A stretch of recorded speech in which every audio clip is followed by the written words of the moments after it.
Other environmental factor that contributes to disease and overall poor health outcomes is living in an area with a lack of access to healthcare services. According to Healthy People, many people face barriers that prevent or limit access to needed healthcare services, which may increase the risk of poor health outcomes and health disparities. Some factors that contribute to lack of access to healthcare are economic instability, unreliable transportation to clinical facilities, and simple lack of education about the importance of preventive care. Inadequate health insurance coverage is one of the largest barriers to healthcare access, and the unequal distribution of coverage contributes to disparities in health. Affordable health insurance is part of the solution, but factors like economic, social, cultural, and geographic barriers to healthcare must also be considered, as well as new strategies to increase the efficiency of healthcare delivery. Next is infrastructure issues. Infrastructure is the physical foundation, the facilities and structures of what our society needs to operate. This includes roads, highways, buildings, bridges, water, and energy.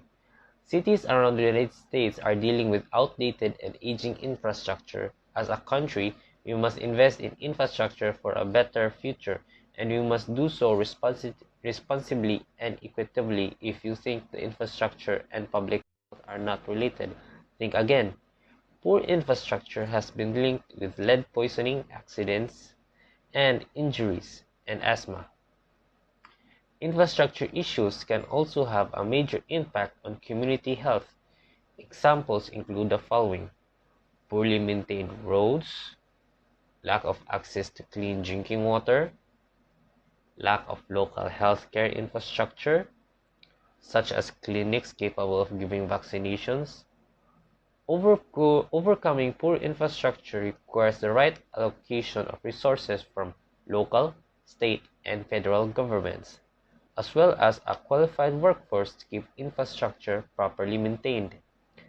Insufficient infrastructure has been a major constraint to economic growth and poverty reduction in the Philippines.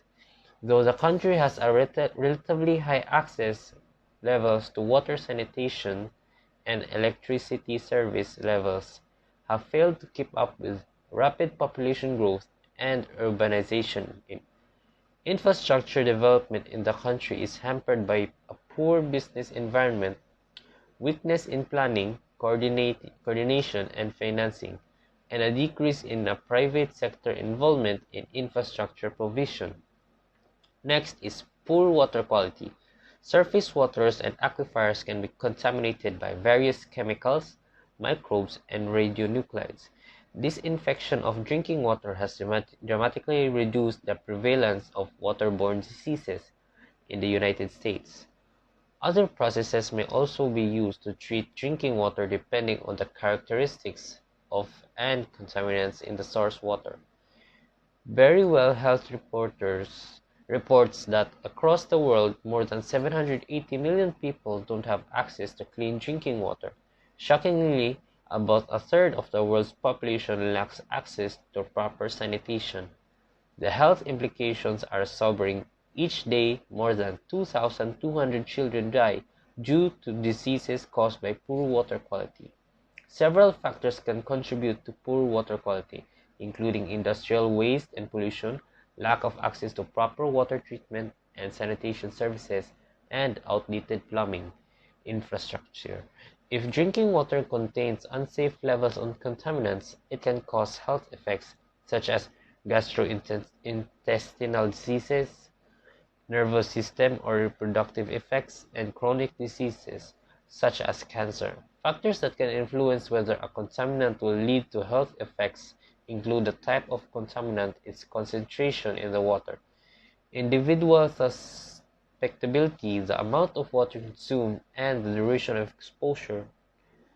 Chemical exposure through drinking water can lead to a variety of short and long-term health effects. Exposure to high doses of chemicals can lead to skin discoloration or more severe problems such as nervous system or organ damage, and developmental or reproductive effects. Exposure to lower doses over long periods of time can lead to chronic, longer-term conditions such as cancer. The effects of some drinking water contaminants are not yet well understood. Most life-threatening waterborne diseases caused by microbes are rare in the United States today. The more common illnesses caused by viruses, bacteria, and parasites can result in stomach pain, vomiting, diarrhea, headache, fever, and kidney failure.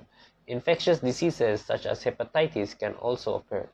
Hepatitis may be severe in people with weakened immune systems and sometimes fatal in people with severely compromised immune systems. And lastly, global environmental issues account for more than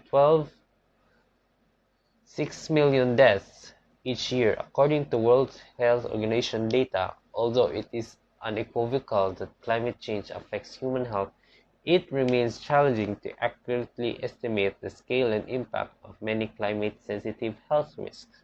However, scientific advances progressively allow us to attribute an increase in morbidity and mortality to human-induced warming and more accurately determine the risk and scale of these health threats.